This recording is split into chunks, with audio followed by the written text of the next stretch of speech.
Hey kids, welcome back to Guitar Quackery Live. Here, there's a fly. Okay, Guitar Quackery Live is the one and only live streaming guitar repair channel so far on YouTube, as far as I know. And this is the new Ask a Tech show on the channel. Series. Okay. Eventually, I would want this series, Ask a Tech series, to be a scheduled thing. I don't know, maybe every Thursday at 6 p.m. Eastern Time, something like that. But I'm just throwing a number out there. But for now, I've only done it once before. Oh, Dr. Rami is here. I like hitting the like. Yeah, thank you. Oh, 2 likes already. Only 1 viewer. How's that possible?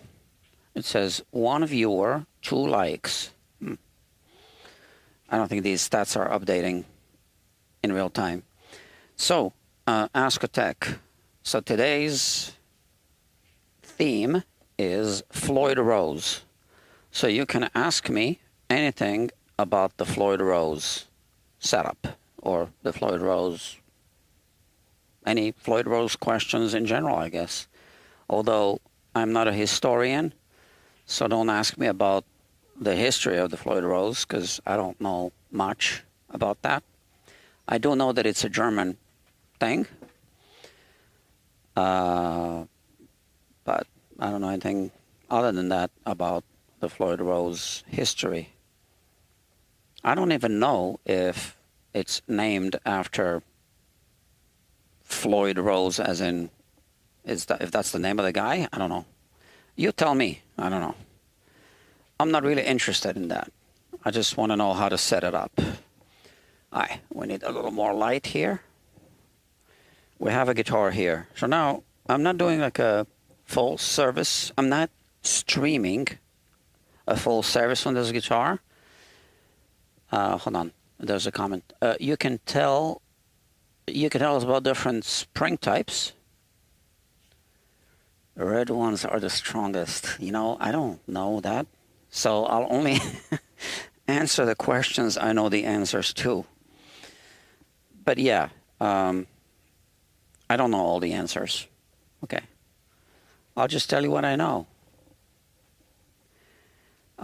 Okay, now I need to figure out how to put this here on the screen over there so that I can read your comments in real time as I am doing my job, because otherwise it costs me to, pause. I'm sure you understand that. So we have this guitar here. It is here on the workbench. It's a 7-string Floyd Rose guitar. It's been featured on this channel before, I believe, because if memory serves me, and my memory isn't what it used to be, I was doing a 3D scan of the fingerboard. I think I was live streaming that. I'm pretty sure I did. I had to level off the frets, and now we are finishing off the setup. There is a small issue. Well, it's kind of like not a small issue. It's a delicate issue because I can't fix it easily, and the customer decided not to fix it. So a setup is only as good as the guitar will allow it. But this guitar has, an issue. Nothing I did. It's the way the guitar was made. And I'll show you. Okay. I'll show you the issue. So here it is. It's the nut height. I don't even need to measure anything. You will see that this nut is really high. So if I push the string against the second fret, look at this distance. It's really high. Same with the G string, high E, the A. It kind of gets better on this side. That's the B string, right? But it's too high. Now, sometimes we see shims, and we can remove shims, make it lower. And I'll show you the other side. There are no shims here. So we cannot lower the nut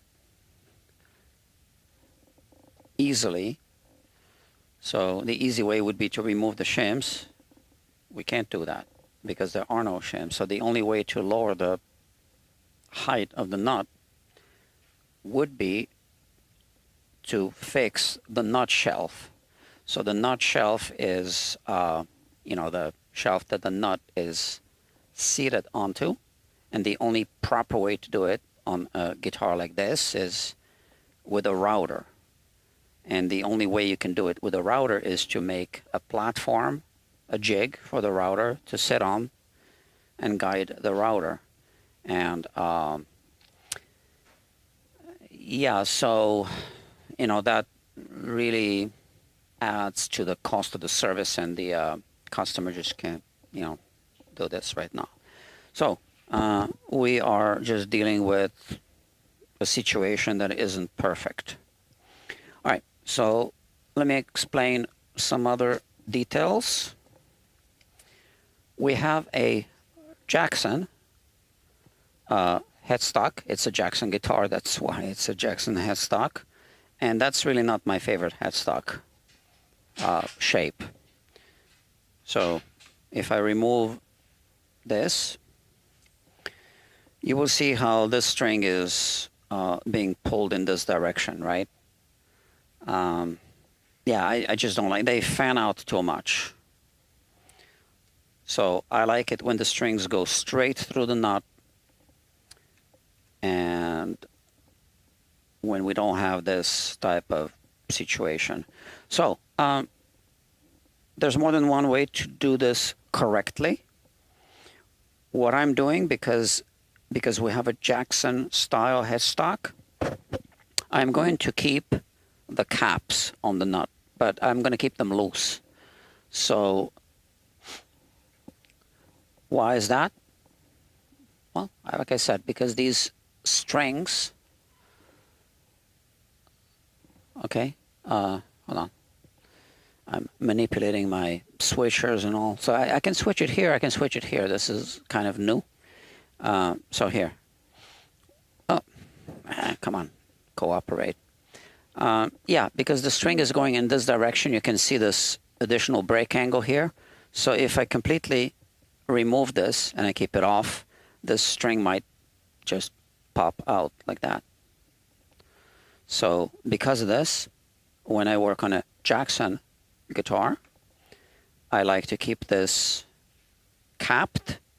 Okay, this is kind of tight, so I just loosen it a little bit and I can tune the guitar. And this is the same way, and this is the same way. Although the E string is going straight, but none of the other strings are going straight. I also like it when there's a bar here, which we don't have on this headstock. So this will be something that we'll need to address later. And what else? All I did was I put the strings on. The way I do it, most of the times, I guess, or always, I take, hold on. I take this little vise,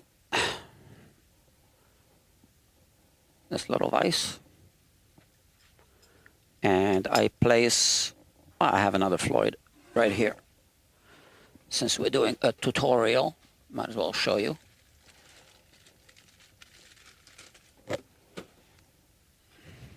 Let's put the guitar here. Let's bring this here.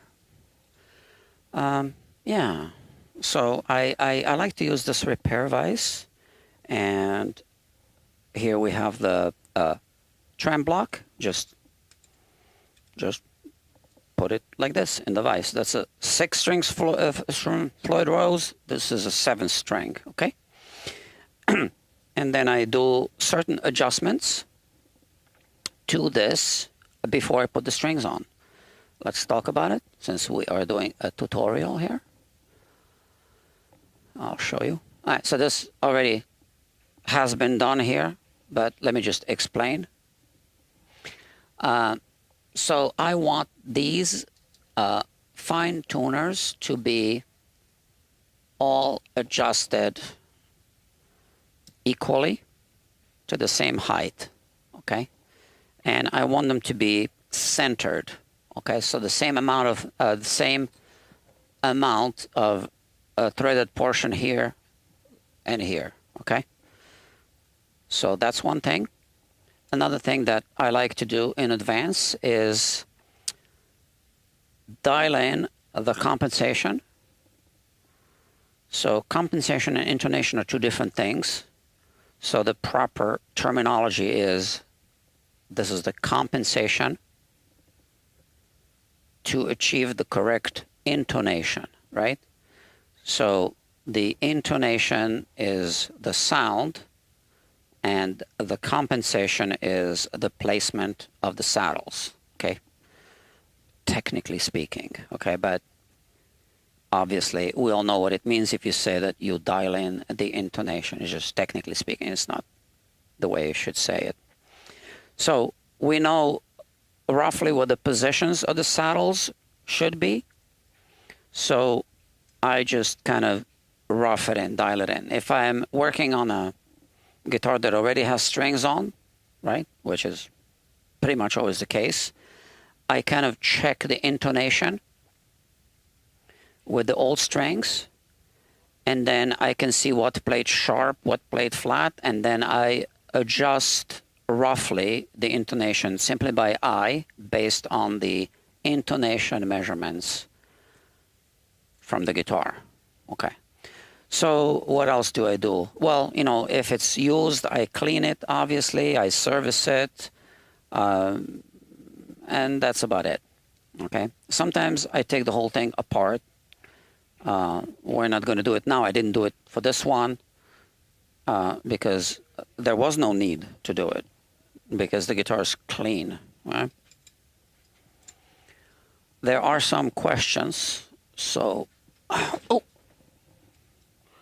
let me go through your questions, see if I need to answer any of them. So about the spring type, red are the strongest, question mark. I don't know. Don't ask me, ask ChatGPT.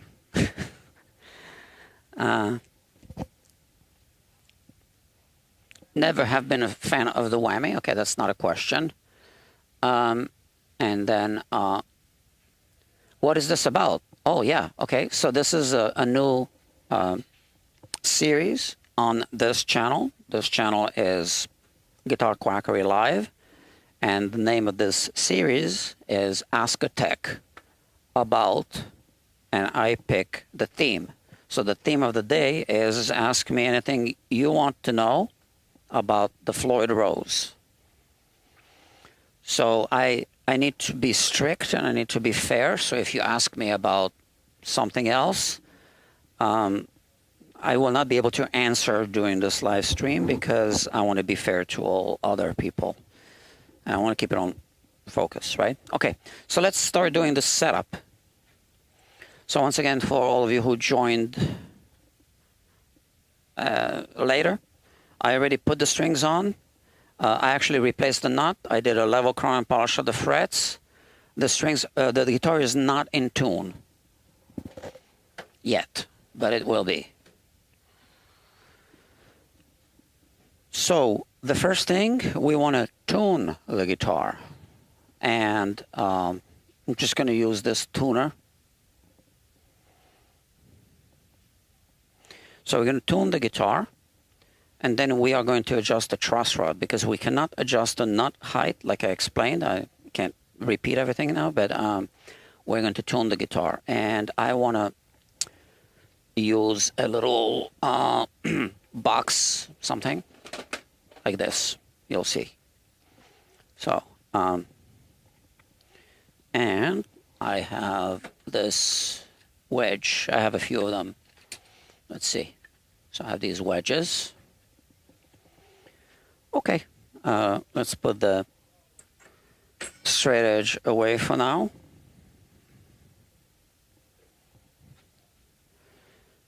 Okay, here we go. I'm going to turn the guitar around. So it came with 4 springs. I'm going to remove 3 of them and keep 1 of them, okay?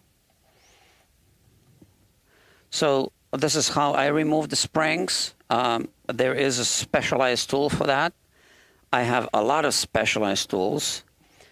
I don't feel that I need to spend the money on the specialized tool that's designed to remove these springs. So I just use this, okay?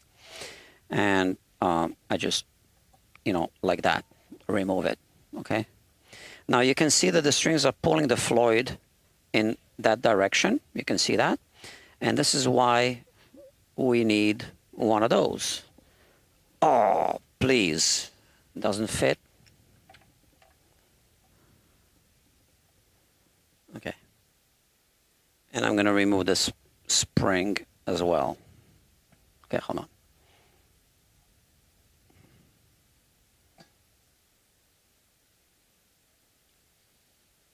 Okay, so here I'm pushing the Floyd down. I'm pushing the whole guitar down, and that's pushing the Floyd Rose. I just want to make sure that this is in place so it doesn't snap somehow, although one spring is holding it. And now what I do is, I'm going to have to raise this camera.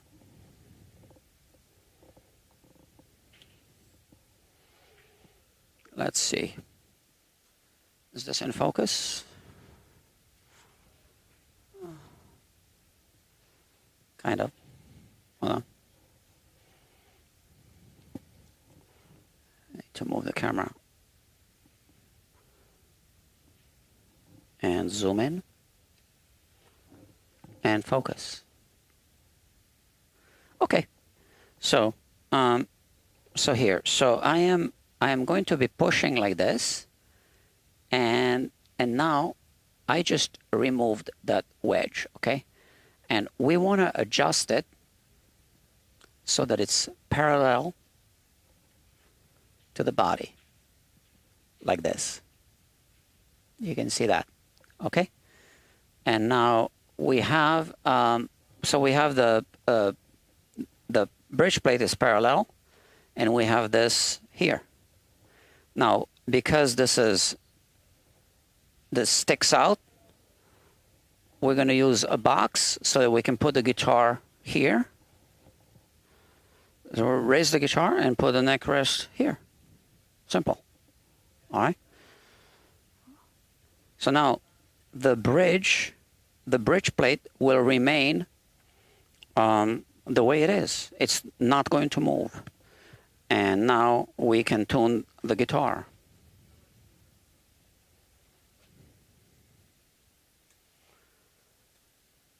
And that's exactly what I'm going to do. Like I said, I am going to simply use this tuner.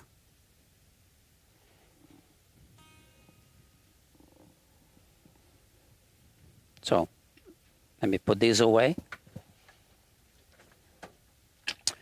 Like I said, there's more than one way to do it right. You can do it this way, or you can do it, let's call it the other way, where you put a different wedge on the other side, but then you got to crank up the springs, so it's the opposite.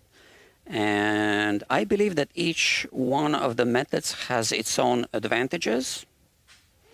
So perhaps next time, during the Ask a Tech about a Floyd Rose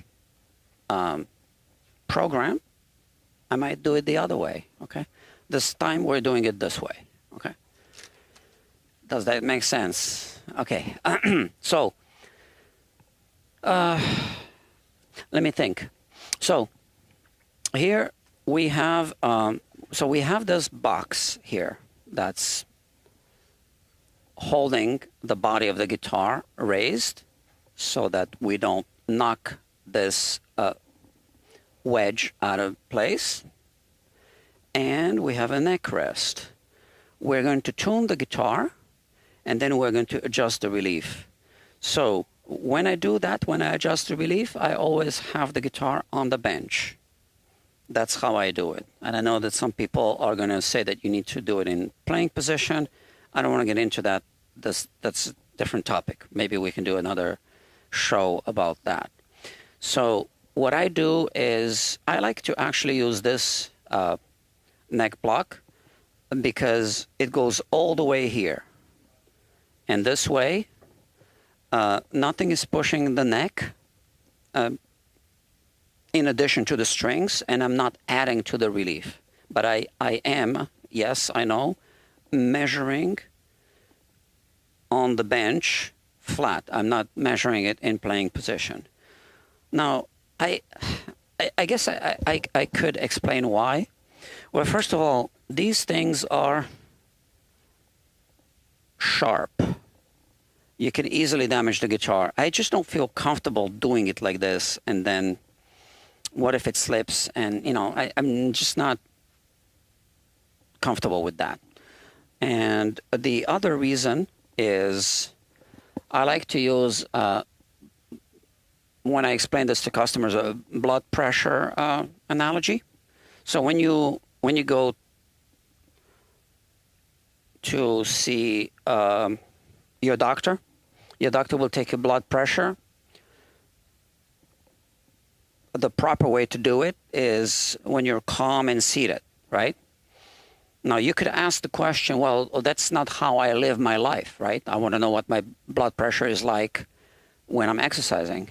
Well, the thing is that there are too many variables at play if you try to take your blood pressure reading when you are not calm. So if you always do it when you're calm, then you have the same point of reference. So it's the same thing with taking a measurement of the relief when the guitar is on the bench like this. If I always do it the same way, then that's how I do it on every guitar, and then I know what I'm working with, okay?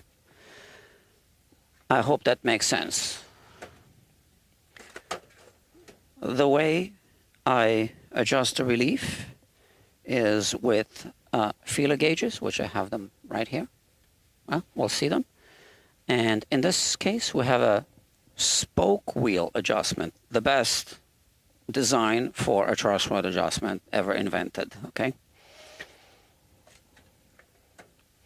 I like to put tools away because I don't like to have too many tools on the workbench like this.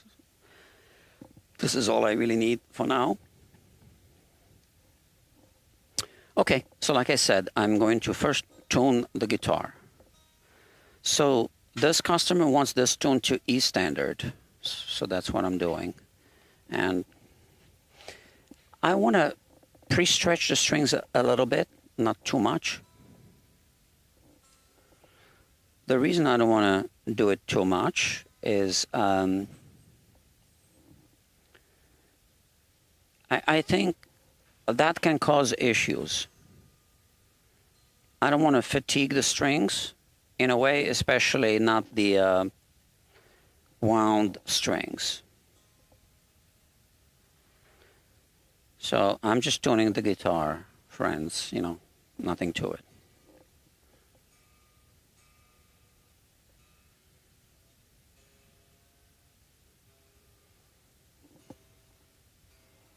And I'm listening to the guitar.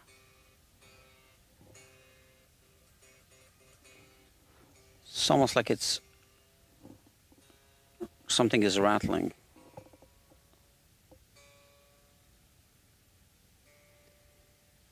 When the string was tuned to C, I could hear a rattle coming from here. I don't know. Maybe because the string was too loose, I'm not sure.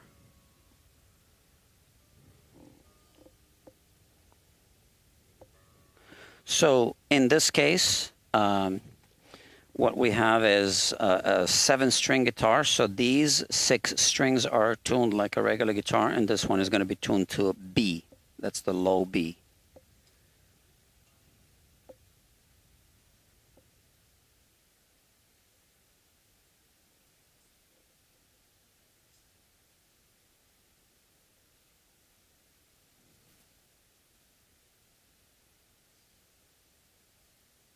That's in E.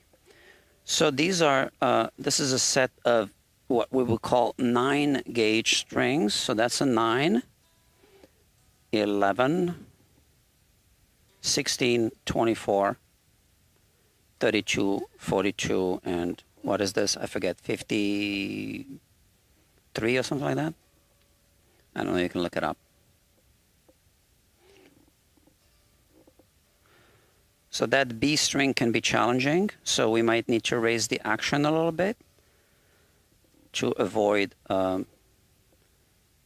fret buzz. So now I'm tuning it down to B. It's at C.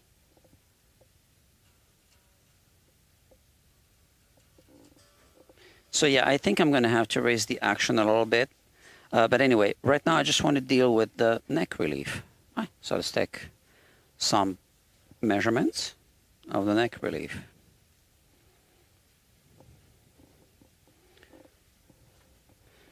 I like to measure on the 8th fret. Now, here I'm going to go for 5 or 6 1/1000ths of an inch.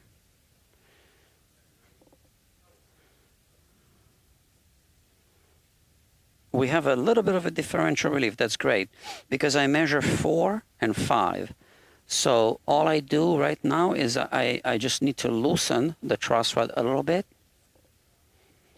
So the frets, I just level the frets. So we can get away with less relief than on a guitar with slightly worn or slightly uneven frets. Okay, so here, what I'm measuring here on the 8th fret and even the 9th fret is 5 1/1000ths. The 6 1/1000ths doesn't fit, okay? So 5 1/1000ths, as you can see, fits. And now we measure here, and it fits easily, and then the next one fits not on the 9th fret, but it does fit on this fret tightly, on the 8th fret. And then we have the next one, which doesn't fit clearly. And I'm happy with the relief. I'm going to say the relief has been adjusted. I like to put these away right away because they have really, really sharp corners. So this can damage the guitar, right? If it, if it, hits the guitar body. And, I know it's not my guitar, and I could say, what do I care? It's not my guitar. But, I don't know, kind of professional services, maybe I shouldn't be damaging the customer's guitar. All right, and now we have,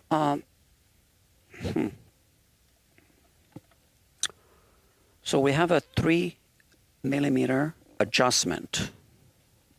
Now here's the important thing. This nut is too high. And like I explained at the beginning, I cannot lower the nut without routing the nut shelf, which I can't do because the customer it's out of his budget. That's like a major undertaking. So what I'm going to do is now, after adjusting the relief, I cannot lower the nut. I'm going to adjust the string height, which is what we call the action of the guitar. And that's done easily in playing position. So I place the guitar like this, or if you have a bench like this is really nice and soft. You can place the guitar this way. Both ways work fine. So like this, if I place it like this, I like to put this here. So I think you get a better camera angle like this. So let me do it this way. This is the StewMac string action gauge. I discussed this with the customer already. On a guitar like this, a lot of players like really, really low action. He doesn't really care about that. So we're going to go with what would be more like a standard action for a 9.5-inch radius fingerboard, like on a Strat, which would mean that we would go for a 61/1000 of an inch string height on the 12th fret on the high E string. So that's what I'm going to adjust it to. And let me just do it this way. So this is not something I can really show you on camera, but now it's too low.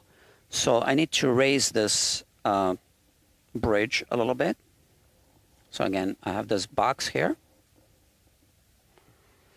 And this is a 3mm Allen key. You must use a metric, okay? And I'm going to turn it in this direction to raise it, okay? Now, you can also use these.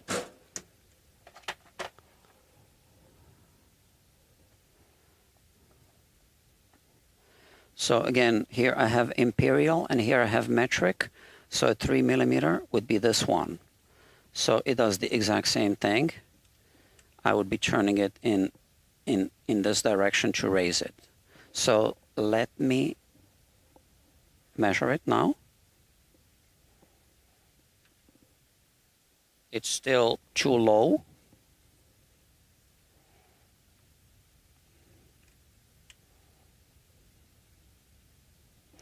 Another thing is that I need to make sure that the bridge plate is seated on the bridge posts properly.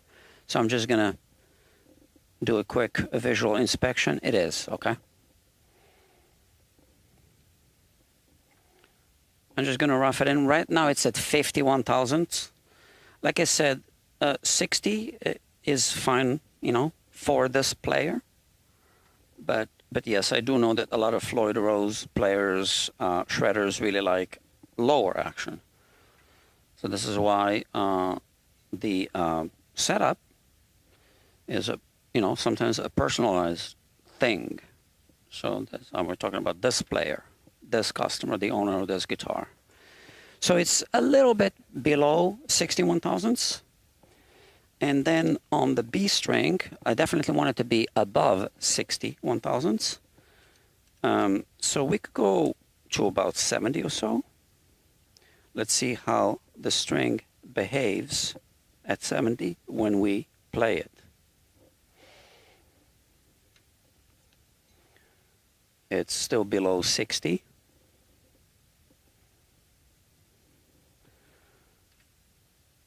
So it's almost at 70. It's above 60, but not at 70 yet. And now it's at 70. Now this raised the bridge here, but there's a slight distance between the string and the bridge post, which means it also raised the first string. But as you recall, I said that I was slightly below 60. So now you know why. So now I'm going to check that string again. And here I am still slightly below 60. I'm going to leave it at that. And now I'm going to test it. So first thing I want to do is I want to make sure that I'm still in tune. So I still have the tuner right there. So I'm just going to look at the tuner. I have a block on that bridge, right? So the bridge is not going to move, but the neck relief might. So if the neck relief moves, so I'm a little flat now. So as I increase tension, I'm going to double check everything.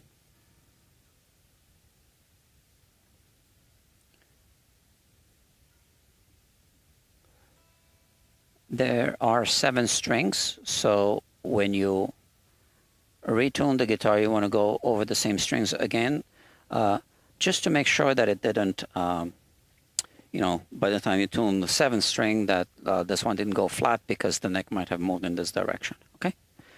So once again, we put this back and we double check the neck relief now that we made all these changes. So let's double check.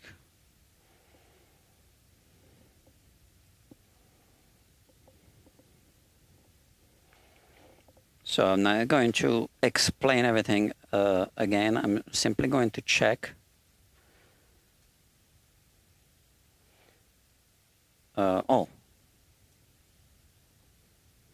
So here, with a little force, I can put the 6/1000ths of an inch through. 6/1000ths goes easily. 8/1000ths doesn't. So I know we do have a little bit of a differential relief, because before I could put 5/1000ths only here and then 6 here. Now 6 goes here with a little force and 6 goes through very easily, but I don't have a 7/1000ths of an inch feeler gauge. So the next one is 8/1000ths, and I don't know if the actual gap might be 7/1000ths. And now, after all these adjustments and retuning the guitar, I want to check my height again. That is good. So I'm sure that a slight change occurred. It's slightly below 60. It's hard to tell exactly what the measurement is. Doesn't matter. So now what I want to do is I want to play and bend the high E string. I usually start it at the 12th fret.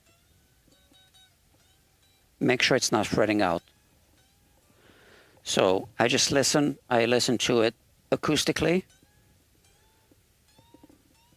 And I know you're not hearing that. If the string frets out, which I really doubt it would on a 16-inch radius, I would need to raise the action a little bit.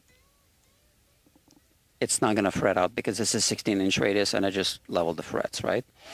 And now what I want to do is I want to kind of check on this side first the sound of the string acoustically.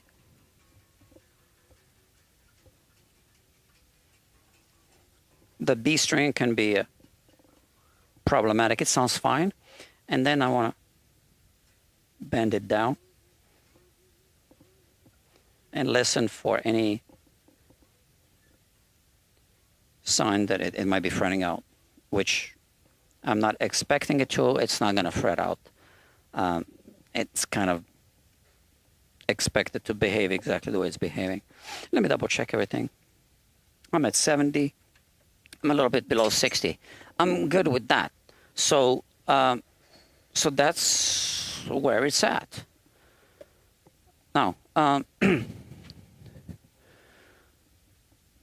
some of you good people are asking questions here. Any additional considerations when setting up in E flat? I would say the considerations would be the string gauge. Yeah. Now, these are 9s. So this particular set is 9 to 42 on the E. And I forget what the string gauge here is. I don't know. We can look it up. But if we let's talk just about a 6-string Floyd Rose. You set it up to E flat. I think it's okay to keep a 9 here, but there's a hybrid set of strings. Hold on, I'm reaching out for the strings here. So these are 9 to 42, and these are 9 to 46. So here we go. All right, let me show you this, and let me show you this. Okay. Okay, cool. All right. So So if this was a 6-string guitar, it would have these strings on, right? 9 to 42, and then it has a 7th string. I forget the gauge, 53, I think. I'm not sure. Okay. Now, these are 10s, 10 to 46, and these are hybrid strings, 9 to 46. So the hybrid set has the first 3 strings from this set and the last 3 strings on the bass side from this set. So when setting up in E flat, I would strongly consider this set. Okay, and for those who like a little more tension, I would put this. That's what I think I would do. So that's that. Okay, now let me see. Hold on. Read more questions here. Have you had any of the USA-made 3D printed Floyd Rose nuts through yet? No. Oh, have you had any of the USA-made 3D printed Floyd Rose nuts through yet? What do you mean through yet? If you ever get one in, I'd be interested to see that under the microscope in comparison with the shallower cast nuts. Nuts through. I don't understand nuts through. No, that's the first time I even hear that there's such thing as a 3D printed Floyd Rose nut. I never heard of it, sorry. But yeah, I mean, you know me, right? I throw everything under the microscope. So we'll look at this nut. All right. So next thing is answering a question. Quick question. Yes. So HGC. Hg is the chemical for mercury, right? So is that what it means? Good question. I also have problems with winding the strings with regular tuners. Can you please explain how you can wind the strings? Is that specifically for a Floyd Rose question? So I'm only answering questions about the Floyd Rose. Now, yeah, we need to wind the strings when we are setting up Floyd Rose. And I already have the strings on this guitar. So let me quickly answer.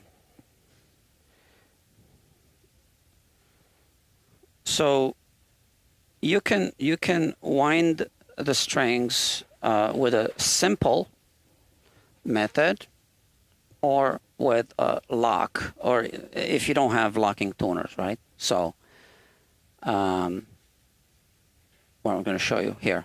Okay, so here we have this. So when I install strings on a Floyd Rose, I use the simple over-under method, like that. And I try to get as many windings as it takes to reduce or minimize or eliminate slack here at the nut here, at the back of the nut, okay? So I could make a whole video about that, and in fact, I will make a video about that one day. But you see, we don't want to have that, because once we lock this thing, we don't want it to push the string down too much or nothing at all, because that's going to change the pitch. And as you can see, all of these are simple over-under method. Now, the reason why I'm not using a lock, so a lock means when you lock the string. On a Floyd Rose, is I never do on a Floyd Rose, but I do use a lock on other guitars, is because we have a locking nut. That's one reason. And the other reason is when I do a lock, I usually do a type of lock. There are videos on this channel already that enable me to put, how should I say, passive windings underneath the lock. So those are not part of the active string that can be kind of released in tension when you, let's say, when you do a dive or whatever, right? If you use a tremolo system such as a Bixby. So I just do this simple over and under method always when I string a guitar for a Floyd Rose. Okay. So next thing we are going to do is we are going to dial in the intonation. Not with this tuner. We can do it in different ways. And to be honest with you, the Peterson strobe tuner is perfectly fine. It's going to show you the exact pitch. Or what I also like to do is I plug the guitar into the computer, and then I look at the tuner through the audio interface, and then I look at the tuner in GarageBand. I'm just cleaning the guitar a little bit. I noticed a little dust here. Okay, so the specialized tool that I like to use, so I'm going to use this tuner. There's another reason why I'm using this tuner. I don't have a battery for this guitar right now, so I forgot to buy one. So we're just going to use this tuner. Look, I'll show you. So I'm going to turn the guitar around. So this guitar has a battery compartment. And it's empty, no battery. So I cannot plug it in right now. I just forgot to buy the battery. So the tool, the specialized tool that I like to use is called the Red Bishop. So before we adjust the intonation or the compensation, I explained the difference in these two terms before at the beginning of this video. We want to make sure that the guitar stays in tune. So yeah, we can do a little bit of pre-stretching. I don't like to do too much, but yeah, that's the job right now, to do that a little bit. There's a tool that's called the Stretcher tool. You can buy it online. StewMac sells it. I'm sure they sell it on Amazon as well. I don't recommend that tool at all. And I think, well, I actually wanted to make an educational video about that, and one day I will. I'll make a video for the main channel. So I am just doing a little bit of pre-stretching and retoning the guitar. And when I feel that it's stable, and it's pretty stable already,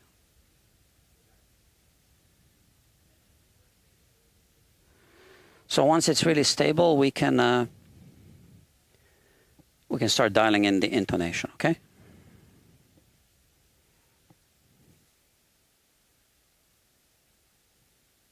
So that's Stretcher tool will damage the coating on the excess strings. I always recommend that you put coated strings on a Floyd Rose guitar because those strings last longer. So you want to put long-lasting strings on the Floyd Rose guitar, obviously, so you don't need to change them too often. So look, this is pretty stable now. Okay, so we are going to dial in the intonation in playing position, but we can start roughing it in on the workbench. Here's the tool. This is a fantastic tool. It's the best for this. There's no better tool than this one. It's called the Red Bishop tool. Let me show you.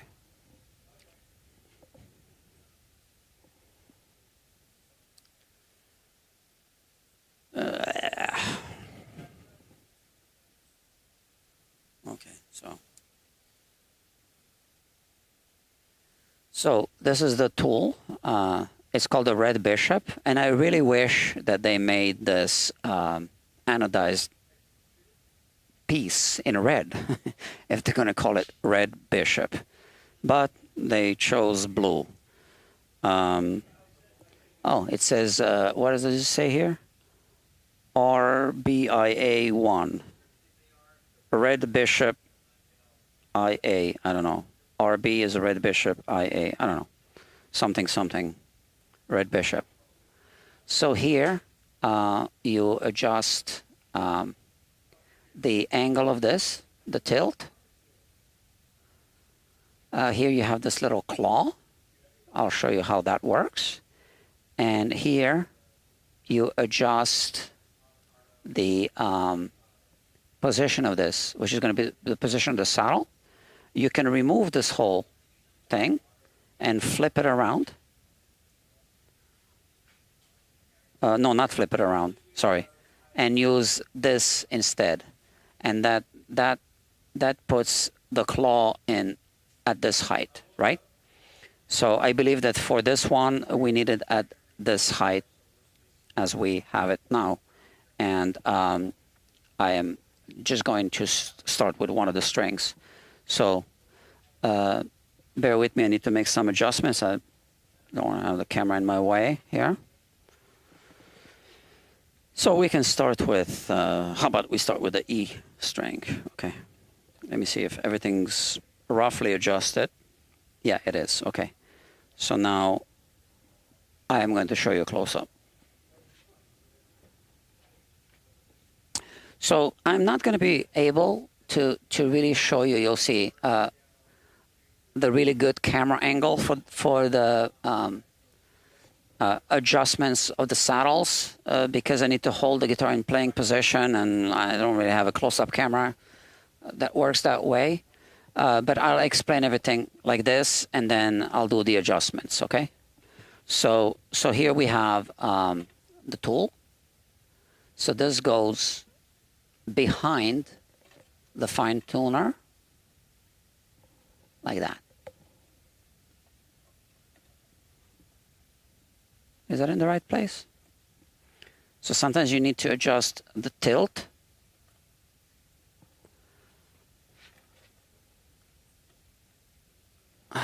Let me see something. Doesn't it? Ah, that's it. Okay. So it was a bit too low. So let me adjust all these. Let's make sure that this goes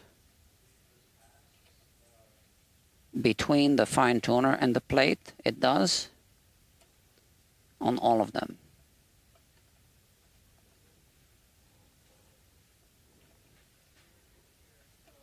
Okay.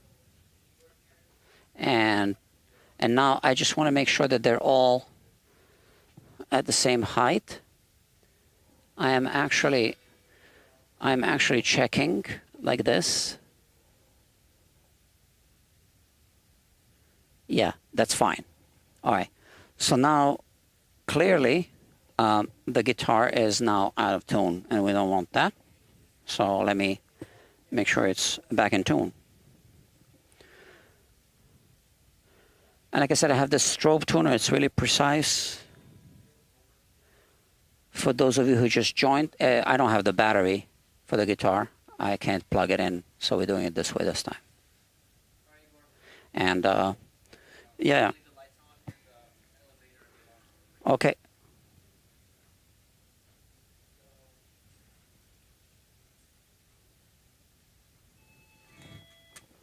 Okay, let's put the guitar back here. This goes here. And now let's put this camera here and I'll show you.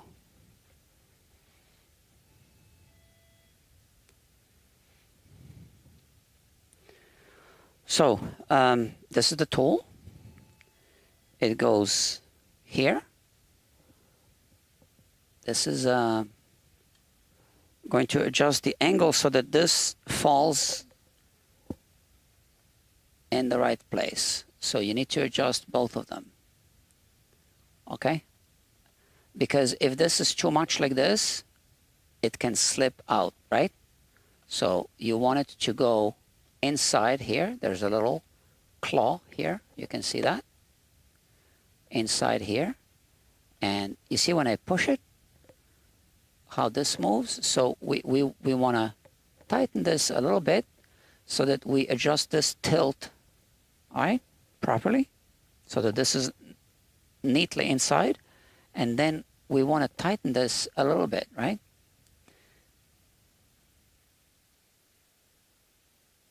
Okay. And now with here we have a 2.5 millimeter. We are going to loosen this, right? And I just want to make sure this is all adjusted. So I put a little tension on this. And here's the thing. If we don't need to adjust the compensation, then we don't. Which is the reason why I'm not going to loosen that screw. I'm first going to just check. So I'm going to check here with a pick. I'm looking at the tuner, harmonic, and fretted note. So I know you don't see the tuner, but it's reading a little sharp. So, and that was in playing position, right?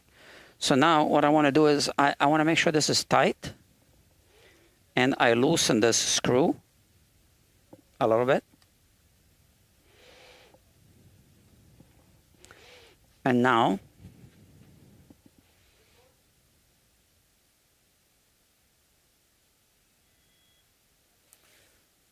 I loosened, where's my thing? Here. I loosened the screw. You see it's loose? So now when you got to push it down, when I dial it in this way, you can see that it just moved a little bit, a tiny bit, right? And now we could leave it like this, but I actually like to tighten it. Now this moved the entire saddle in this direction, which means that the string went sharp. So I'm going to have to retune the string. Okay. Yeah. So it's sharp. I know. Yeah, it's actually F. So I tune it back to E. And now I check the harmonic. It's E. Fretted note. Still a tiny bit sharp. So I could tune it down a little bit. Actually, that's good practice because I know I got to pull in that direction.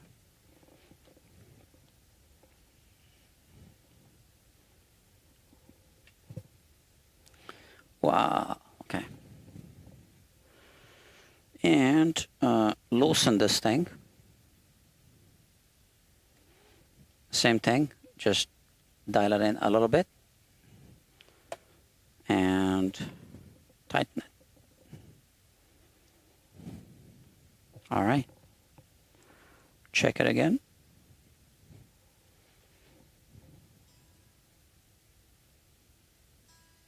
Tone the guitar. It's in tone.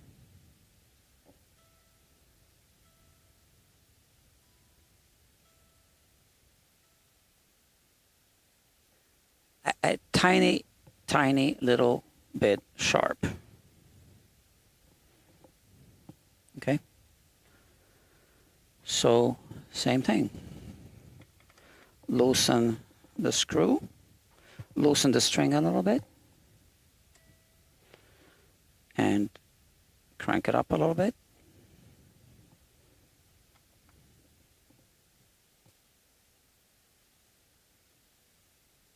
And check.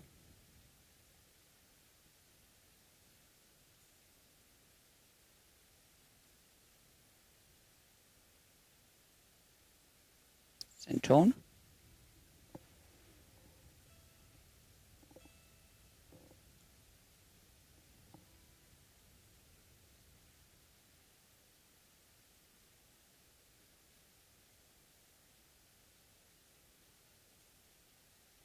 It's still a little bit sharp. Okay, so obviously I just keep doing it until I get it right. I just loosened the string, loosened the screw. So the reason why I like to tighten the screw between passes is because sometimes if you keep it loose, you dial it in correctly, then you tighten the screw and then it changes the pitch. So I just like to tighten it.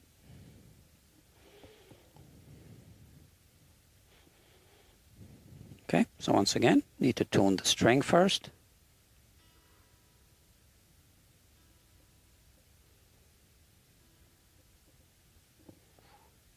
Harmonic and fretted note. So you don't see the tuner, I see it. Now I'm just going to try some other. So because this nut is high, I'm going to have some intonation issues on the first 3 frets for sure. And like I said at the beginning of the video, I cannot lower this nut without routing, and the customer isn't going for it. So, okay, so now what we do is we are going to skip the B string, and I am going to work. So this is all tight. So now I can remove the red bishop tool. So I had to loosen this one first and then this one to make sure that I can remove it, right? And now I install it on the G string. The same way I already explained this, put a little tension on it.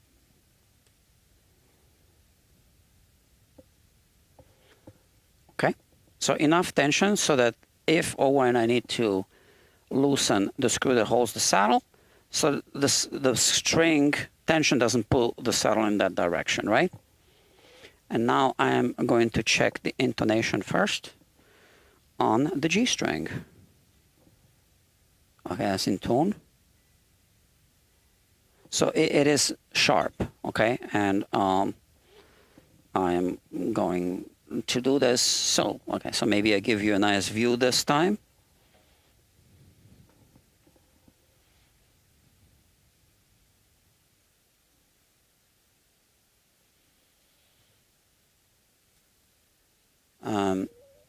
Yeah.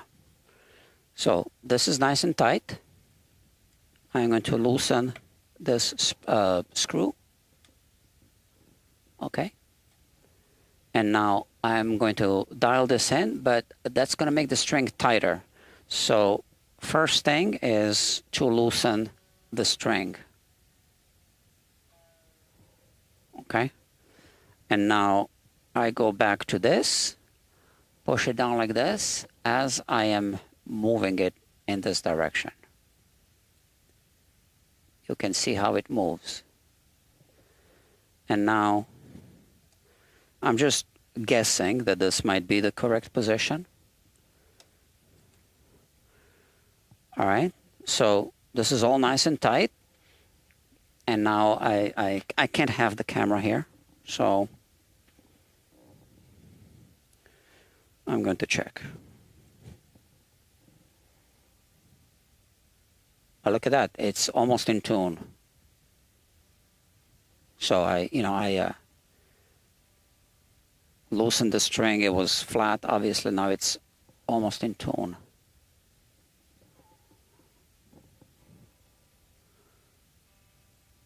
I was trying the wrong tuner. I was trying the B tuner. Okay. Okay. Harmonic, and it's still sharp. So I just need to repeat this now. So once again, I loosen the string. It's confusing me. I only need the 2.5 millimeter.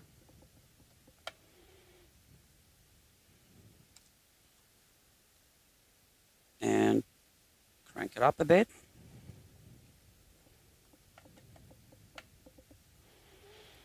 And once I'm done with the G string, I'm going to explain why I skipped the B.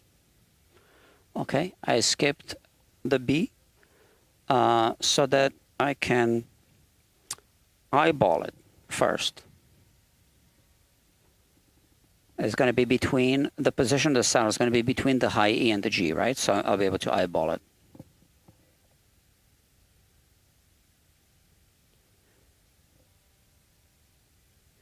It's a tiny, tiny little bit sharp.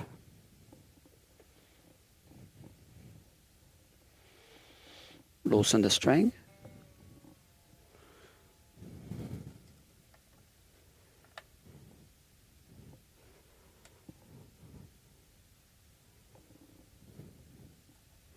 I think this should be perfect this time.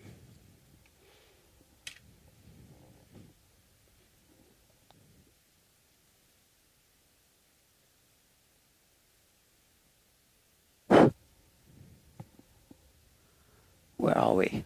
7-string guitars confuse me.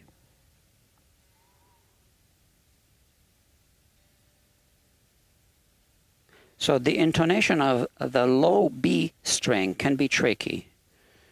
We'll see. Oh, now it's perfect. Okay, so the G string is now perfect. All right, so let's loosen the B string. Okay, I toned it down to G. And let's have a look at this.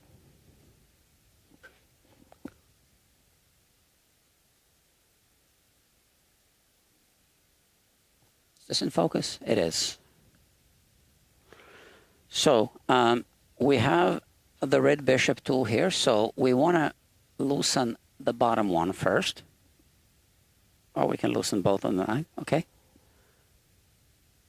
So once again, you don't want to just loosen this. You want to loosen the bottom one so you can tilt it, you see? And then remove it. And now you can place it here. And this is not reaching the B string saddle, so loosen this. Now it's inside. It's got to grab it. And now we want to adjust. Oops. I almost knocked down the camera. Adjust this so that it's tight in this direction, okay? So that it doesn't snap when we actually crank it up. And now we want to crank it up enough.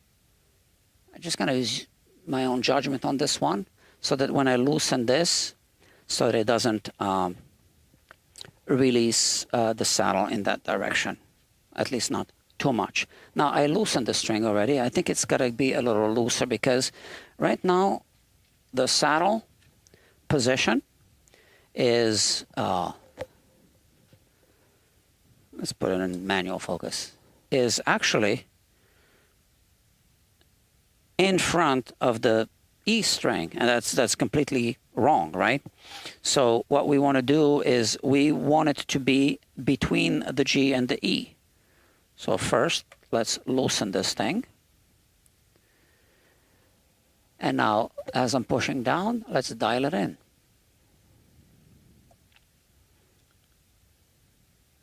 Make sure this is tight. Yeah, I'm just eyeballing it. So this screw is now holding on to the edge, the front edge of the saddle. I wonder if we should remove it. So I need to loosen this string a little more. Remove it. And place it inside of this hole here. Look, see, it fits. And we tighten it. This is still nice and tight, okay? And now I am going to tune the string to B, roughly. All right, let's put the camera away.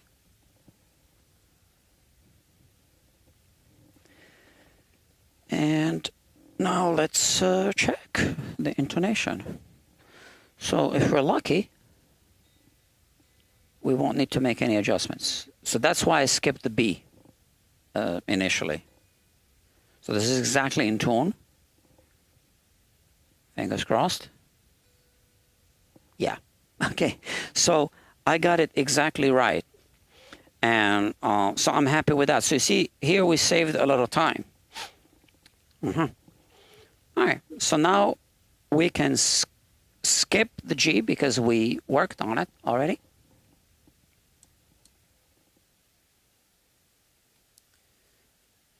So once again, we're going to loosen this, and we need to loosen this one as well. Up, out. And we are going to work on the D string. Okay. Nice and tight.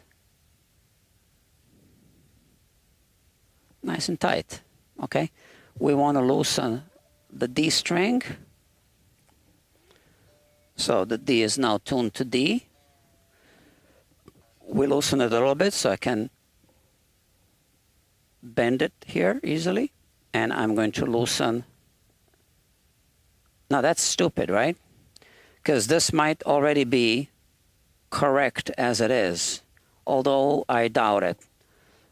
So what we want to do, so I didn't loosen that screw yet. So let me tune the D again. Okay, so these 7-string guitars confuse me.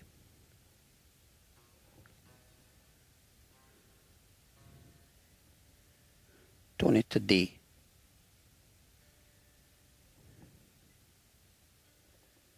In tune. Yeah, it's a little sharp. Okay, that's what I thought. Just based on my visual. Okay, so now we want to loosen the string again. Loosen the screw.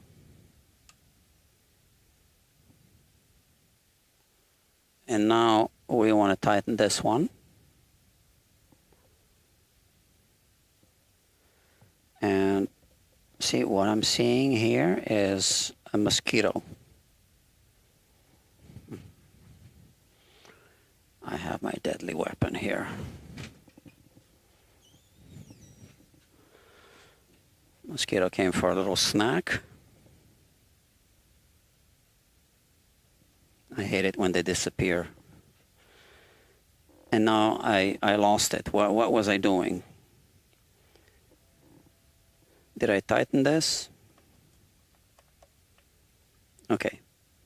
So I moved the saddle a little bit.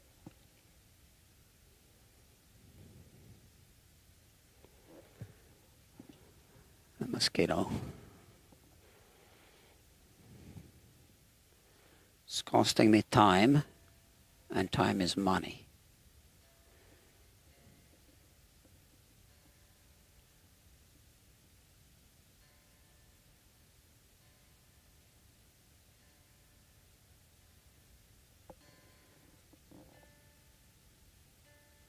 Now it's flat, okay?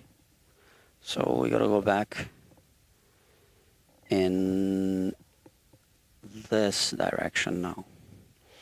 So I'm gonna loosen this screw. and I'm going to loosen this, and the string is going to pull the saddle in that direction. And yeah, we're good.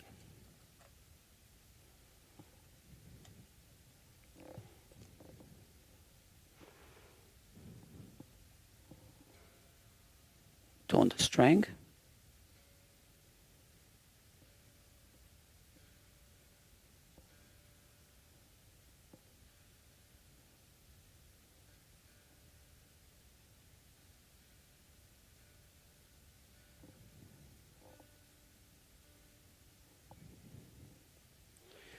All right. Now it's a little sharp, which means now we're gonna go back. I just want to check something here. My computer. Yeah, I posted a review video.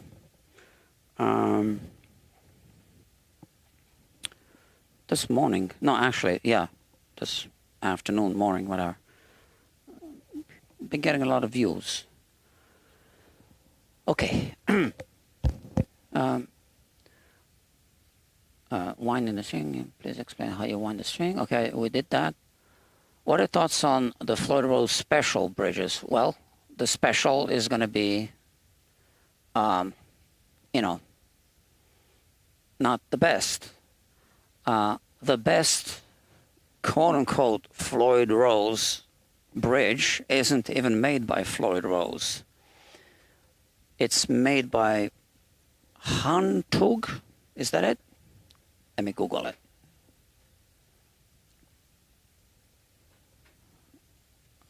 Hantug. Guitars. Hantug locking tremolo.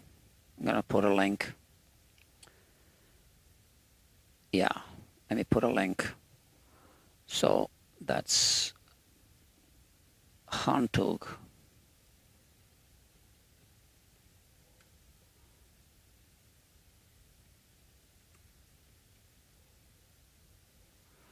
Can I put a whole link? Check this out. Okay. Titanium and all that good stuff. Yeah.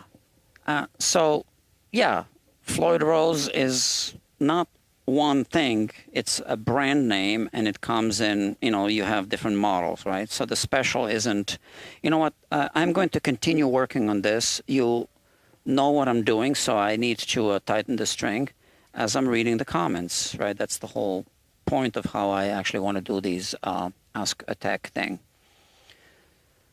Boomerang, Dr. Boomerang, question. Reg or not? Regular or not? Is it acceptable to use a thin but straight edge between the nut slot and second fret? Yes, in order to see, yes, what the string gap under the first fret is. Yes, I think it is very much acceptable.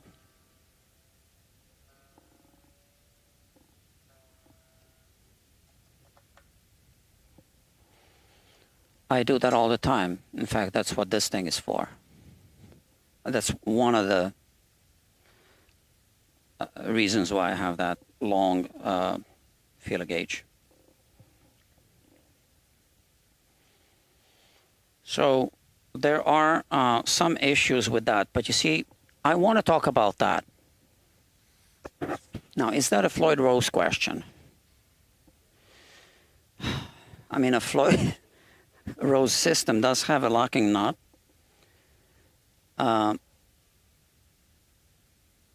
There are some issues beyond Floyd Rose issues. Okay, so when you have a thick string, you can have a little arching on the nut, and then you actually have a false reed when you use the string alone. Sometimes you can have a false reed. In that case, the straight edge, flexible straight edge, is going to give you an accurate read.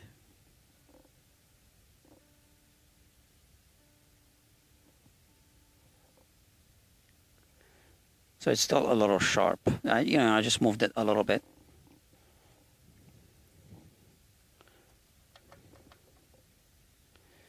It's going to be, nothing. Almost nothing. Okay. Next question. Also Dr. Boomerang. How do you approach compound radius fretboards with Floyd type setups relating to the varying saddle string heights? Well, one would think that the radius on Floyd Rose that's installed already on the guitar is already compensated for that. Now there are these shims. I have them right here that you can use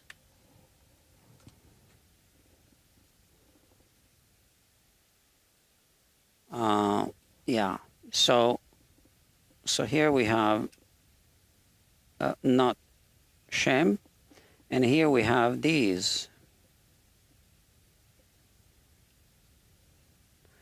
for the Floyd Rose saddles. So it's a little plate with a hole. So the hole is for this screw. So you can change the radius across the Floyd Rose saddles with these shims. But now the question is specifically to the about how do you know what radius? Well, math and geometry calculations.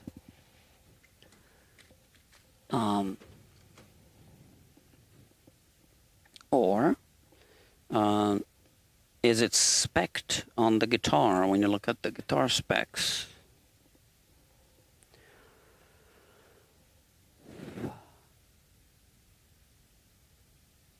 Gotho.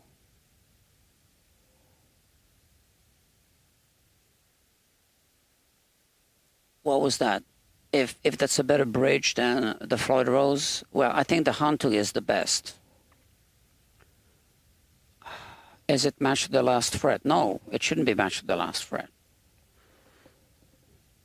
It's going to be a different radius at the bridge.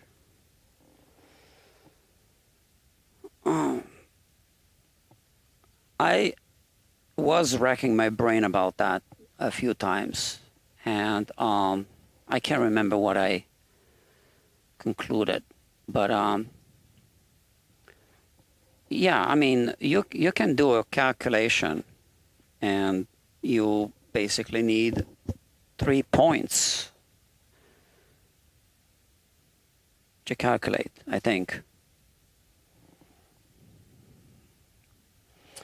Maybe it would be useful to do like a spreadsheet calculator where you would enter the radius at the nut, the radius at the 12th fret or whatever fret, 12th fret I guess would make sense, and it would spit out the radius at the saddle. Yeah, I don't know the formulas off the top of my head, but yeah, you can calculate that.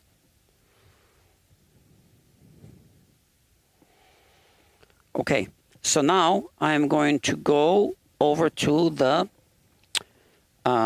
B string. Hold on. So we're done with the D. So let me remove this.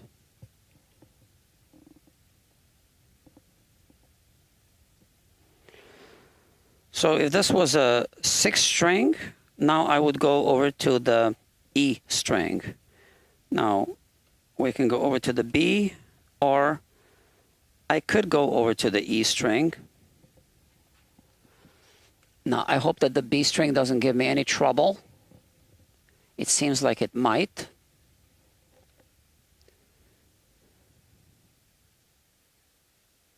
Well, let me first check it before we do anything.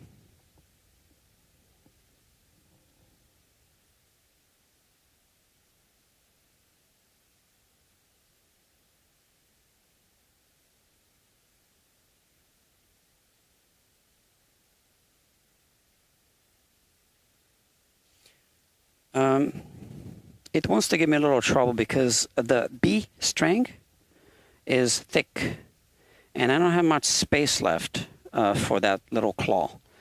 So I'm going to work with the E string first.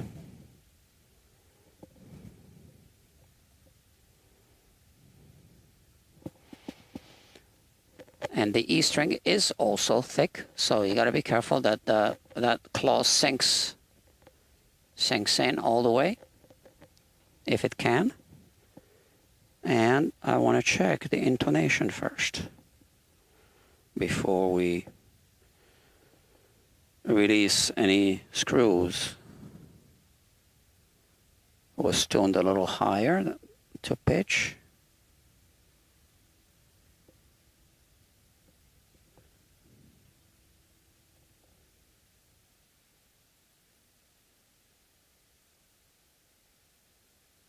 It's a little sharp. Okay, so same thing, you know what I'm doing by now. Release the string tension, release that screw.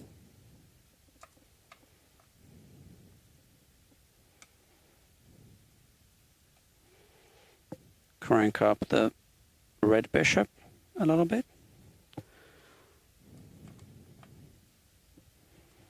Tighten that screw that holds the saddle, tune the string, and check the intonation.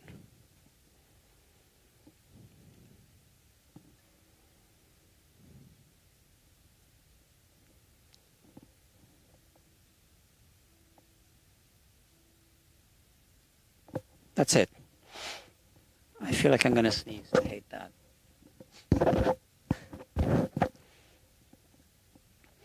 Okay. So I'm going to do the same trick here that I did on the B string.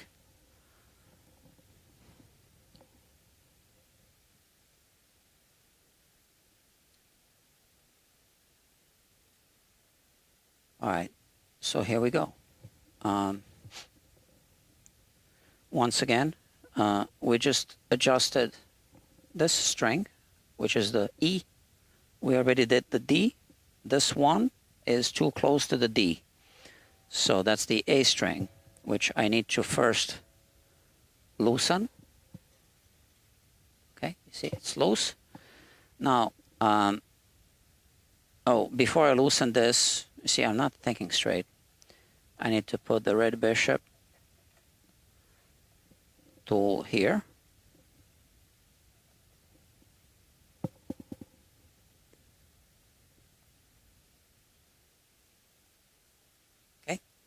Now, I'm going to completely remove this screw.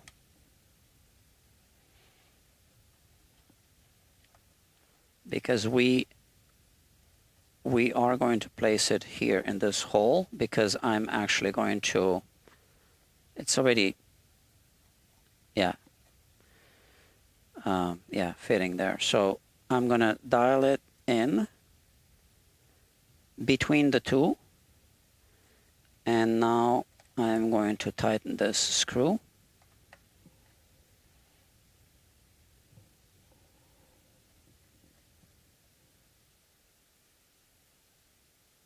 Nice, tight.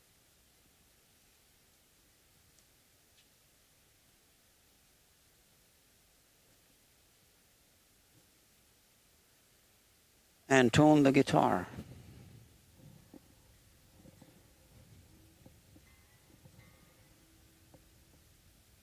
And hopefully it's going to be right. That's in tune, and it's just right. See what I tell you. Okay, so the B string is slightly sharp on the 12th fret. So I'm going to take care of that.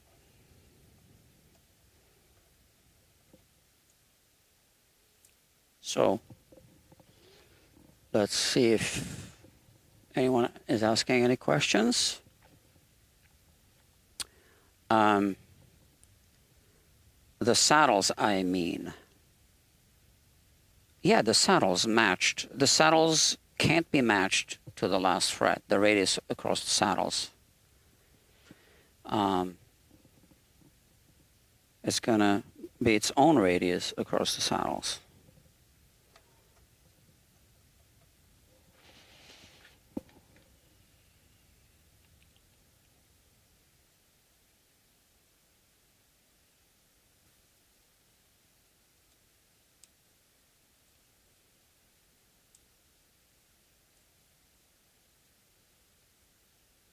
So the B string was playing sharp, so I had to move it back. The Handtug, those Handtug bridges are really nice and pricey, yeah. Well, you pay for quality, and you know it's a really good quality product. I only worked with it once, and I didn't make a video, so I don't know when I'll have the opportunity to have one in the shop. I'll be sure to make a video.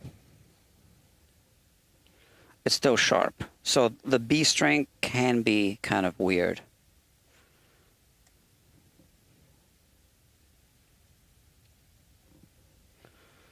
But we don't want it to play sharp. It's better if it plays a little flat because it's a bass string.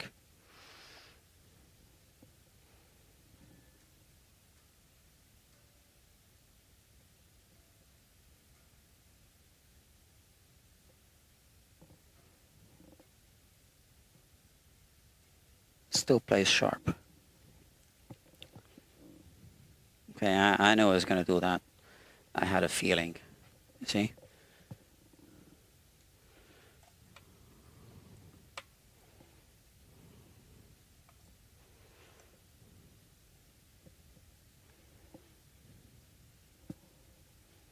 Okay. I don't work on 7-string guitars very often, but I seem to remember that that's what the B string likes to do.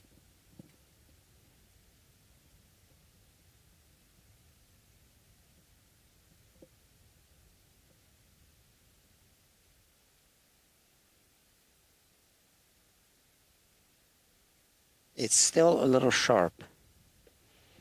Can't believe it. No, I can believe it.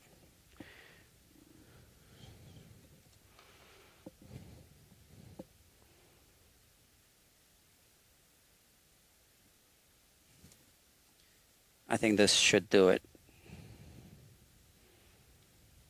And you know what?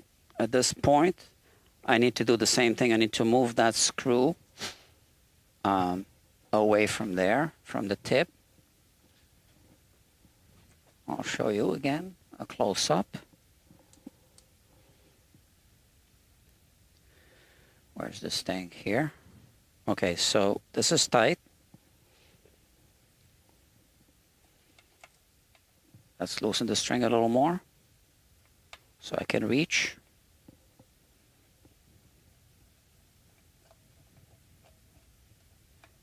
That's it. And you know what? I think I can even remove this now. I think this will be just right.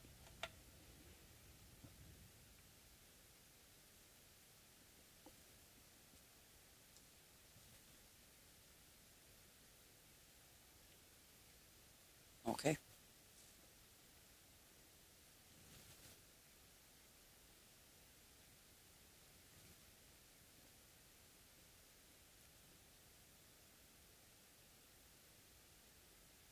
Like I said, it's better if it plays just a little flat than a little sharp. But it's actually just right. Let me check some other frets. Yeah. Okay. All right. So we're done with the intonation adjustments. Let's see. Do you mind if I eat?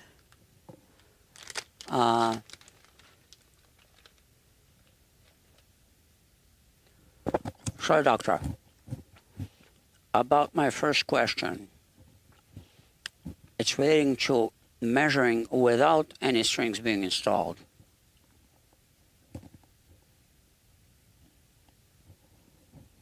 Your first question.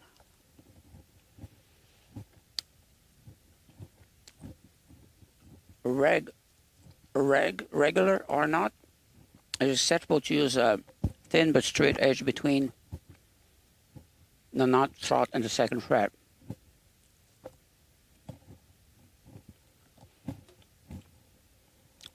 You mean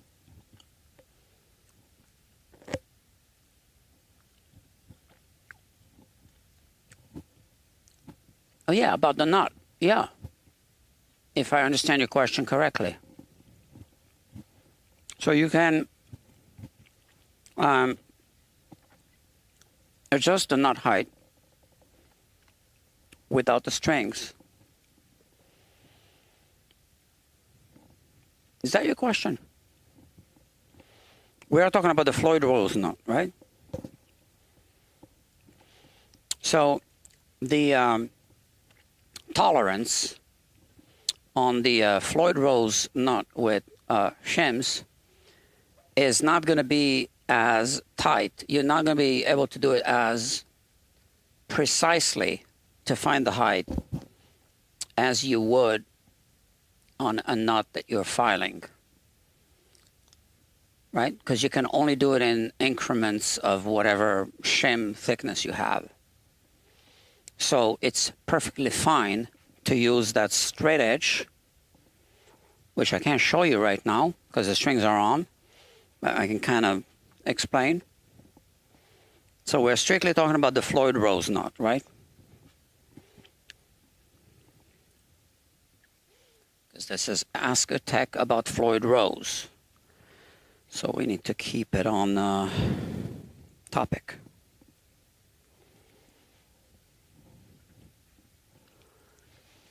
Okay, what do we have here? Camera 2. So let's imagine we don't have any strings on, which is hard to imagine when everything is here. But all right, let me remove this, I guess. Maybe it'll work. So you want to adjust the knot height, you can do it this way and see that it wiggles between the second fret and the knot. And if it's rubbing against this, right? So this will be the same as putting the string down when you put the straight edge against the second fret, and you can measure that gap. So I hope that I am understanding your question correctly and that I'm answering it correctly. I hope so.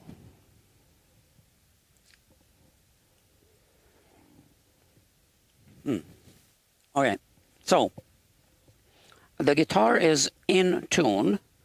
The neck relief is just right. The string height is just right. We can always double check.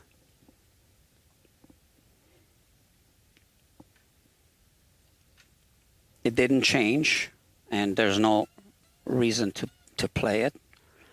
And I just adjusted the compensation, which compensate whatever the intonation. And now we want to install the springs, and we want to tune the guitar, and we want to install the springs. That's it. So one way to do it would be to, I see the mosquito here. Hold on a second. Where is it? Oh, here. God damn it. All right. Oh, here it is.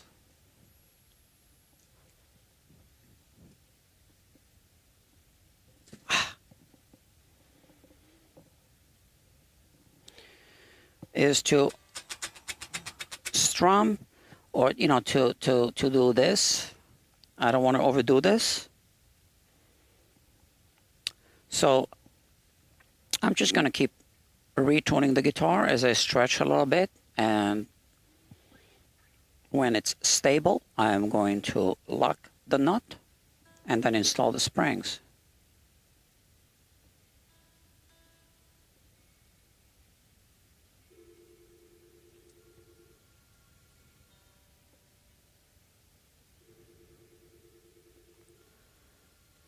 So this is the boring part. Nothing exciting happening for the audience.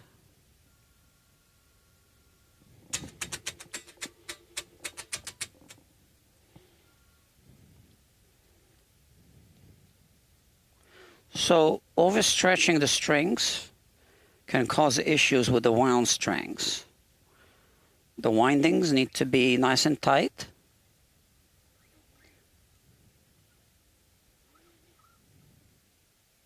I've seen it happen because I look through the microscope.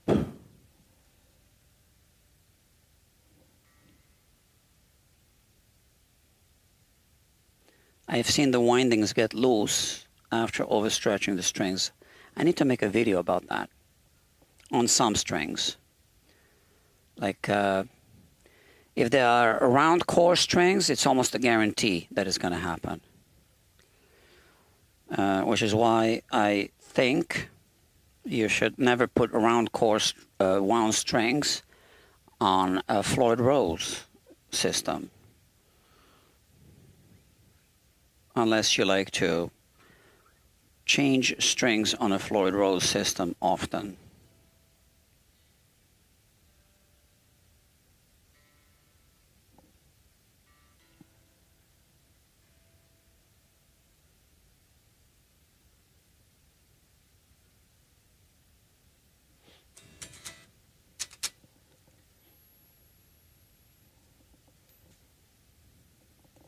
How is it possible that I always miss?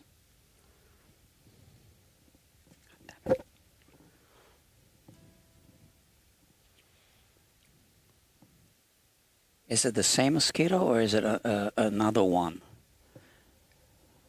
that just came back?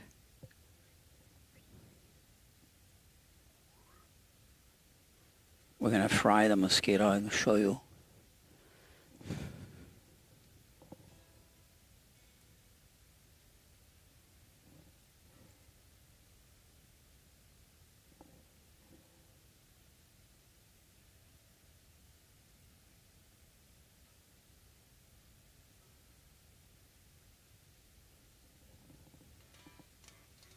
I also noticed if you overstretch the strings,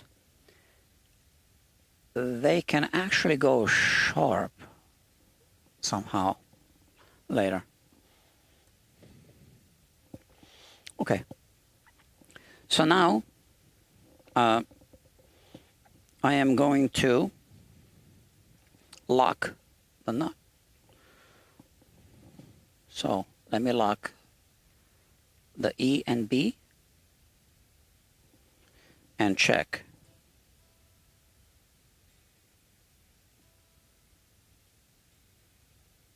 So they are slightly sharp now, and this is what I'm going to adjust here because it's only slightly.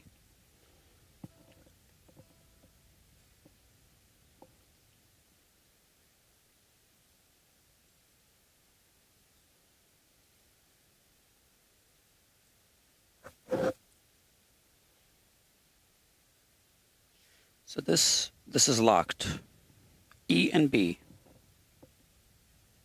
And again, I do this in playing position. Let's check these 3 strings because it's a 7 string. It's going to lock the G, D, and A strings. G is slightly sharp. I don't want it to be slightly sharp. It's better to be slightly flat before locking.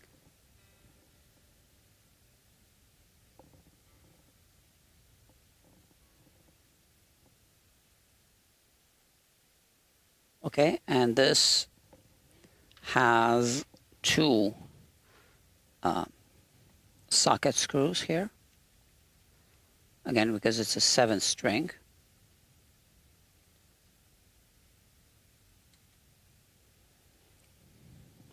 Let's check.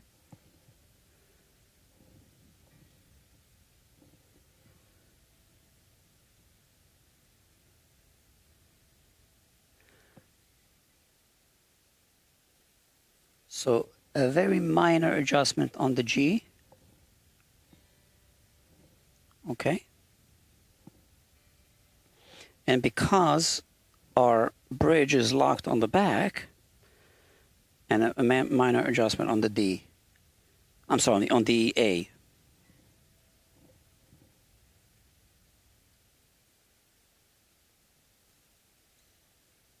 So yeah, because there's a wedge on the back of the bridge, it's not throwing the other strings out of tune. So my E and B strings are still in tune. Check the G, check the D. It's all good. Okay, so let's check now the E, slightly sharp. I want it to be slightly flat before locking. Same thing with the B. Okay, and now I lock my nut at the B and E.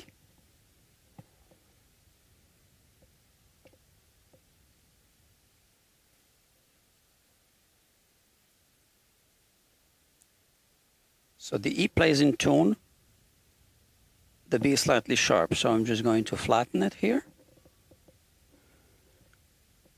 And we're good. Oh, now it's too flat. Tiny little turn, okay? Okay, we're good. Let me just check that it's locked.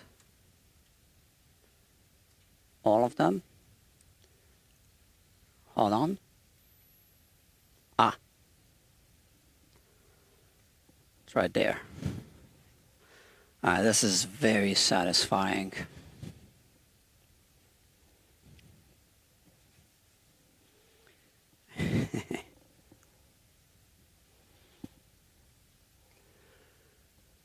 Okay, so here, you see the mosquito, right?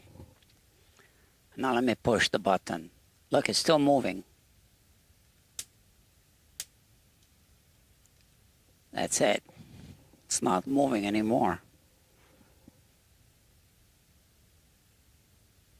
Yeah, that's it.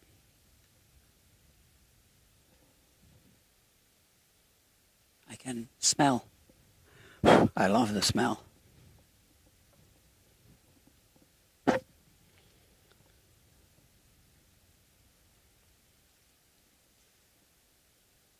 Again, where were we now? Let's see. Mosquitoes. So we locked. Okay. Now we are going to install the springs. So this guitar came with 4 springs when a customer dropped it off. So we'll do that. Okay, 4 springs. As you can see, I have this spring in the middle. I guess that's the wrong position if we're going to use 4. So let me put this spring back. And now I can remove this one from here and put it, how about I put it here?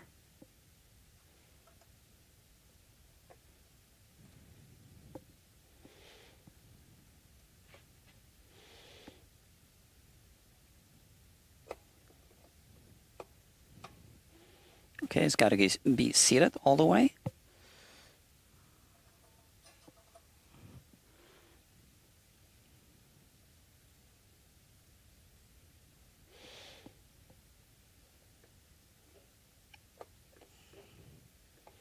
You know, friends, it just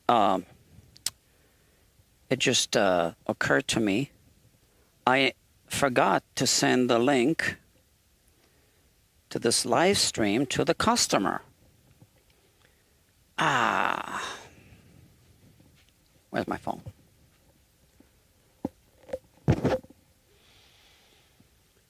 Okay.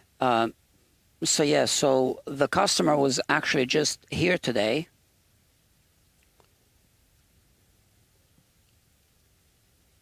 Copy.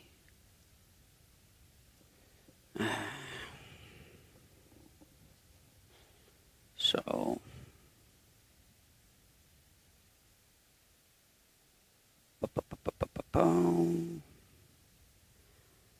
here, I got a lot of customers. Paste. Okay, so okay, so sorry, dear customer,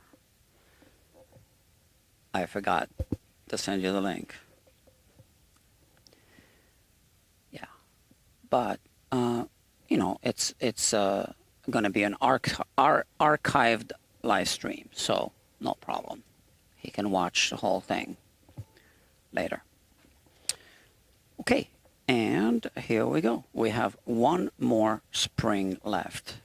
And you know how I just remembered? Because we were talking about how to tune the Floyd Rose guitar. And I'm going to explain that. So you see now with 4 springs, I can just remove this. Now the entire guitar goes out of tune. And that we're going to talk about right now. We're going to talk about tuning the Floyd Rose guitar. So this goes up and down, and it's supposed to go back in tune. So this means that now when it's out of tune, all I need to do is move that bridge, and it's going to go back in tune. So I have the claw, and I have 2 screws, Phillips head, and I can do this. I can put the tuner on this side so I can see it better.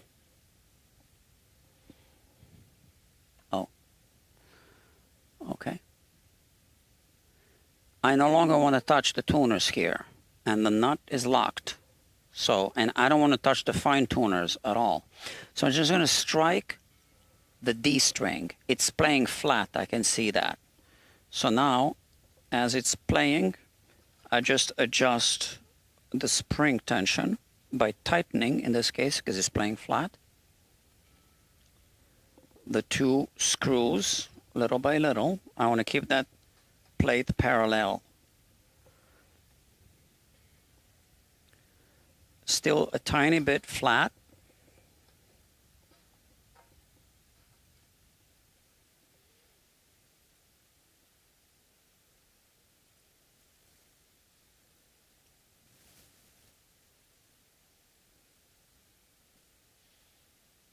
Okay. I want to give you a good viewing experience. So here I strike the string, and as it's vibrating, I look at the tuner. Well, now it's already in tune.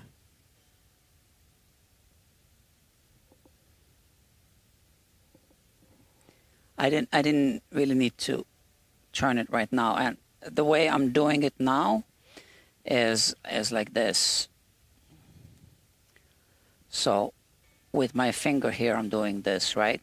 So I can play the string, okay, and now I can check the G, the B, the E. So now this is floating, right? The A, the E, and the B, they're all in tune.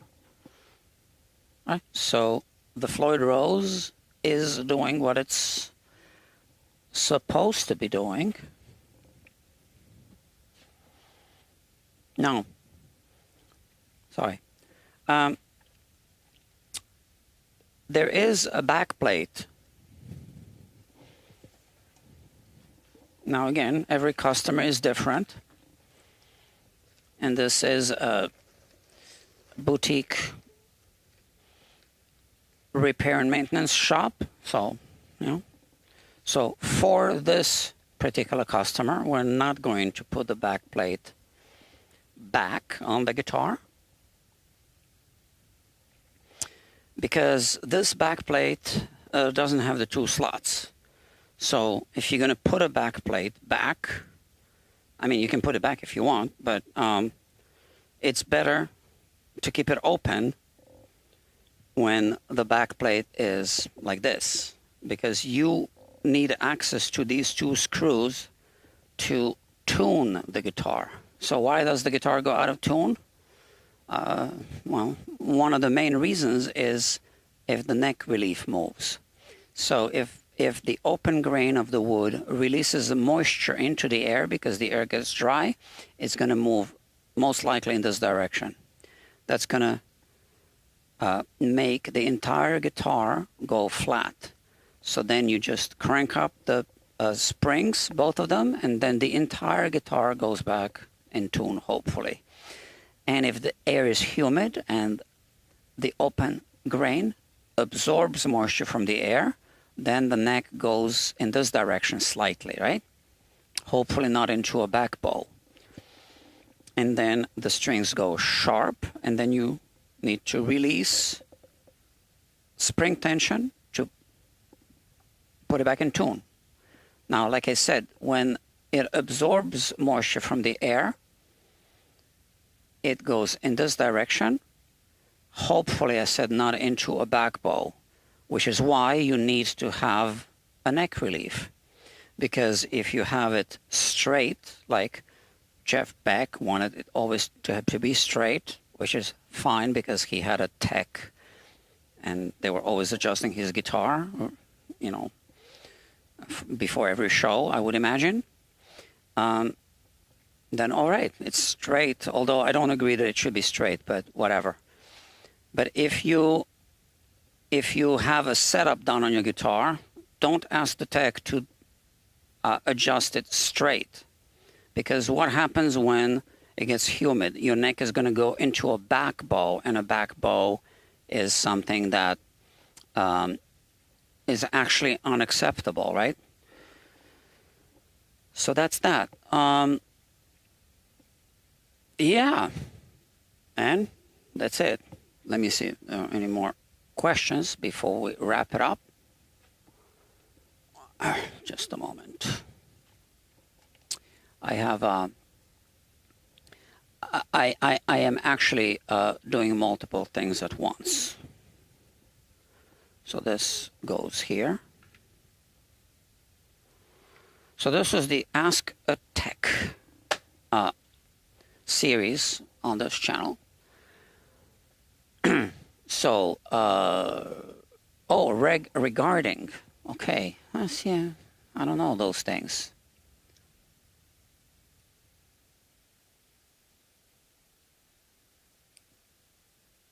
I really like the edges that are made by Goto too. What edges? Regarding, yes, sir. What about sanding the shelf on the neck? No.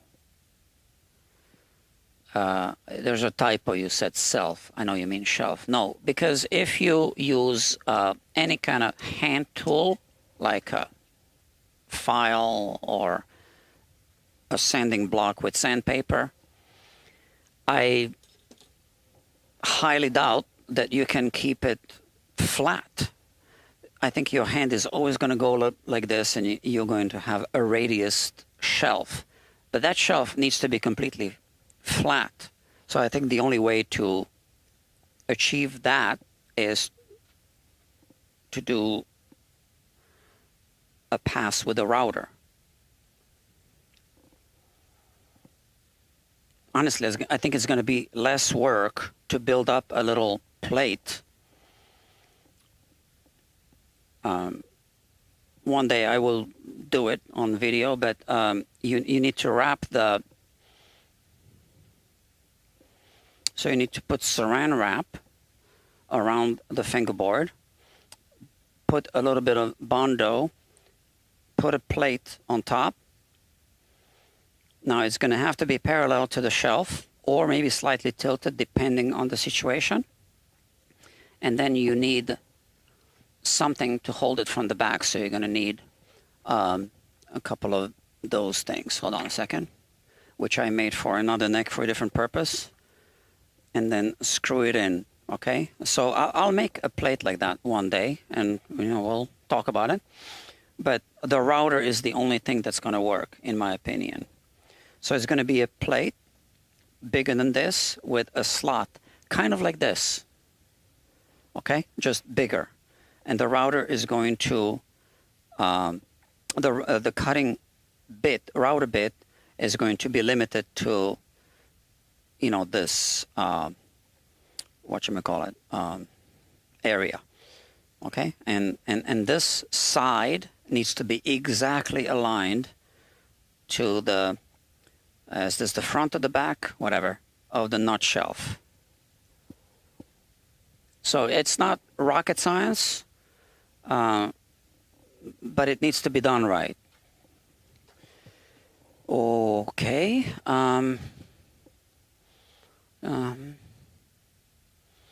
You're doing great, doctor. Thank you, doctor. Does changing the string gauge alter the intonation? Yes, 100%. But you see, that's not a Floyd Rose question. That's something that I do want to talk about. I need to be fair. We're just going to talk about Floyd Rose specific questions. But I said yes. I didn't explain why. I do want to explain why. So, Dr. McMahon X says, how difficult is it to replace a standard Telecaster bridge with a Floyd Rose? Very.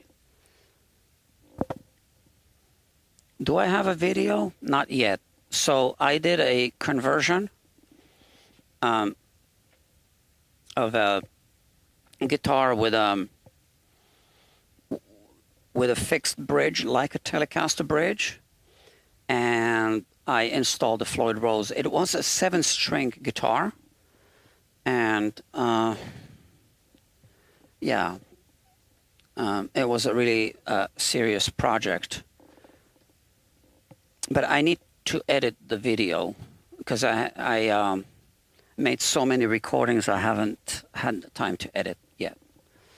Okay, friends, so because I don't have a battery, I can't adjust the pickups, and the pickups are not about the Floyd Rose anyway. So this was a Floyd Rose specific episode of the Ask a Tech series. And by the way, this is a good tuner, right? That's more precise than this. It's perfectly fine to use this to adjust the intonation on a guitar.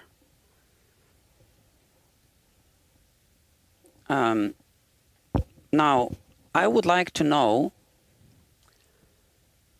if you good people on YouTube feel that this Ask a Tech show is something that I should be doing weekly.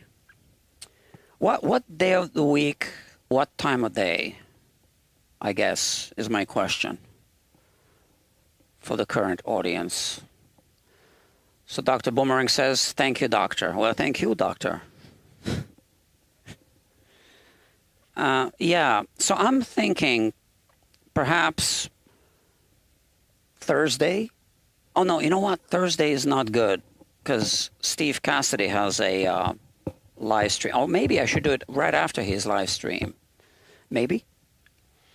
Yeah, I think that would be good, actually. This way I can grab his audience without grabbing his audience from his live stream, like after, okay? Yeah, I think, let me think about that. I think Thursday evening, Eastern time. And then Steve Cassidy can join as well. Maybe, yeah. Maybe. Okay, no more questions? Okay, no more questions.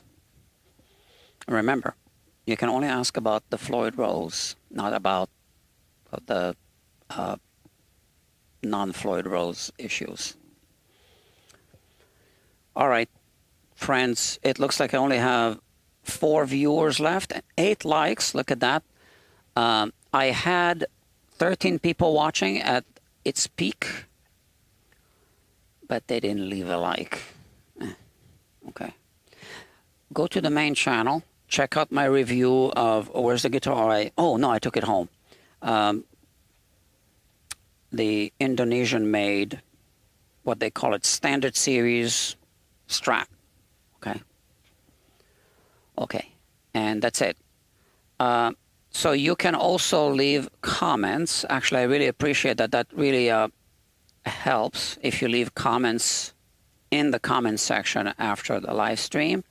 If you have more questions about the Floyd Rose, that's all fair game. You can do that, right?